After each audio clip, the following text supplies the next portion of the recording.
Hi,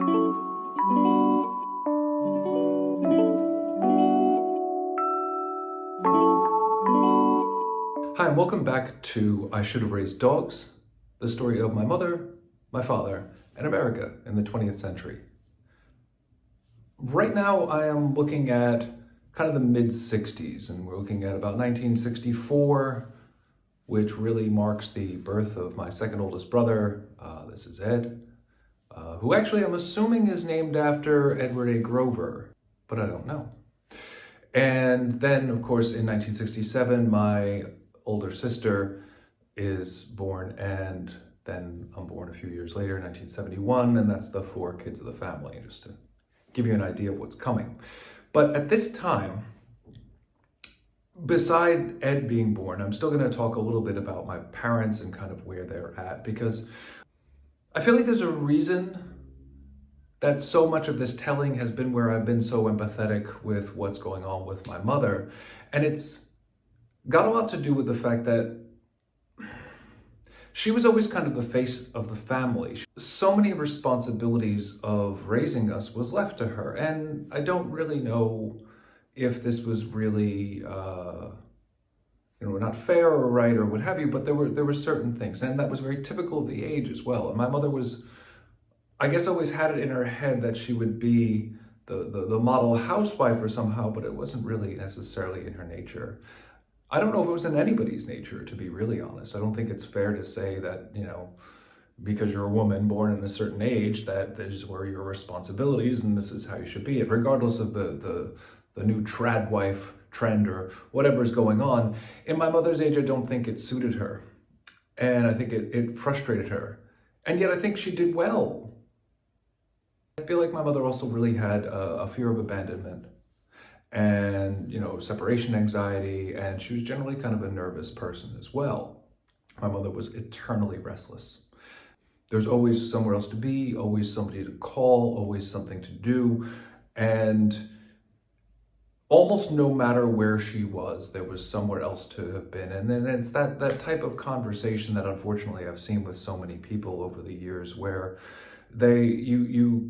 you can talk to them and spend time with them, you can spend a lot of time with them, but somehow it's still not enough, and yet your being there is kind of made awkward by that. And she really needed that connection and that reassurance.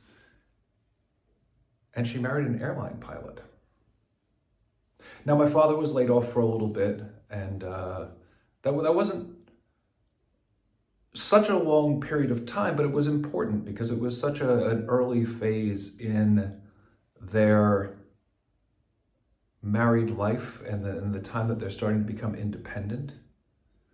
And by 1963, my oldest brother Bob is around 4 years old. Also by 1963, Signe Carolina has passed away. This is my father's mother. And so the focus, I would imagine, naturally shifted a lot more to my mother's family. My father never really spoke about Alfred Linstead, who was Signe's third husband, in any way that made me think that he was particularly close to the man. He seemed to have respected him, but they didn't seem to have any kind of a connection. And my father was always very warm and very welcoming to his extended family on my mother's side. But again, airline pilot. And in that time, as an airline pilot and needing to establish your kind of the earlier days of, you needed to log time. And my father did not have seniority, and he was looking to go on to international. So these 3 or 4 things together, or 2 or 3 things together, meant that he would be traveling a lot, taking up whatever hours that he could.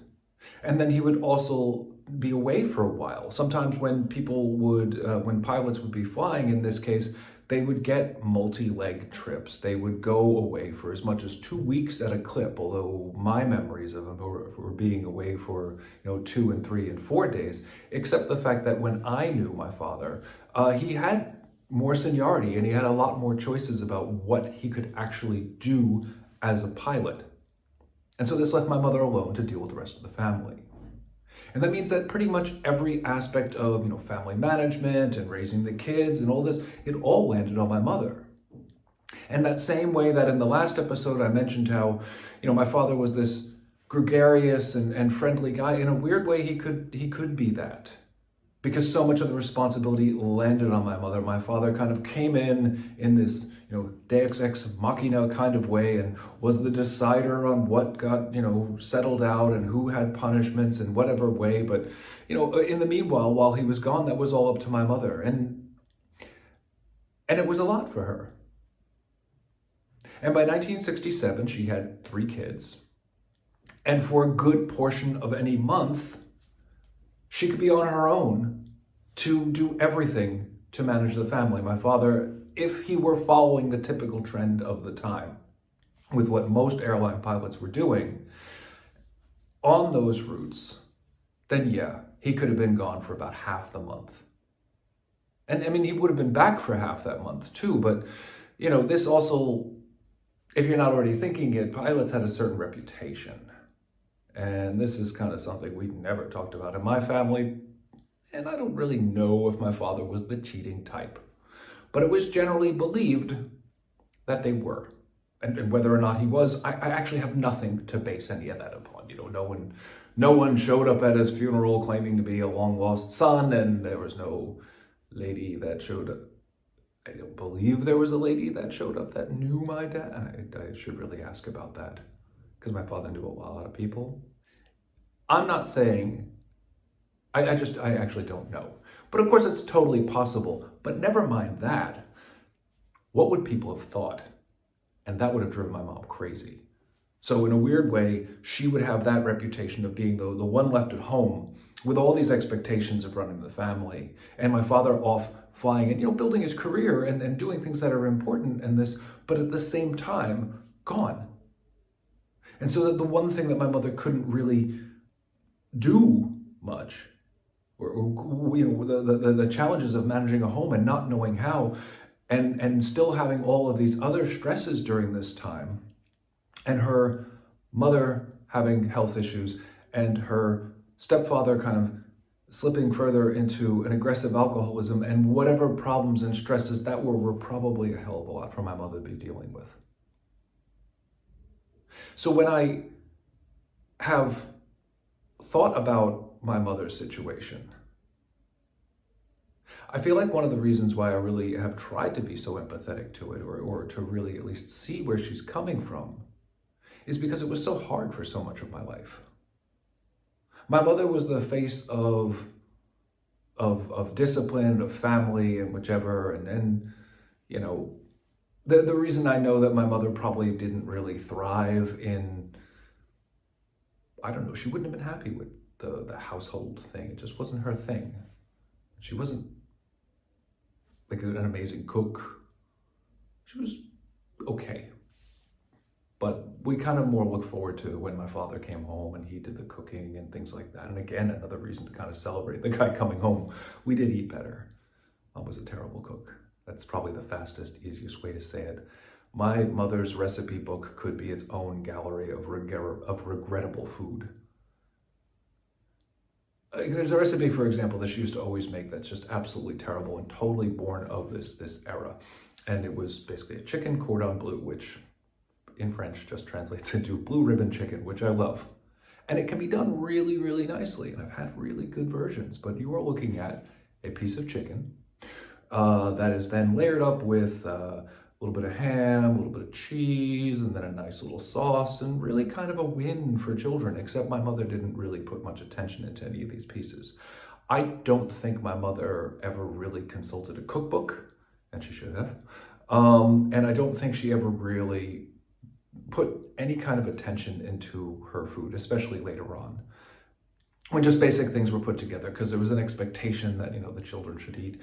And so she would put whatever together and then go about.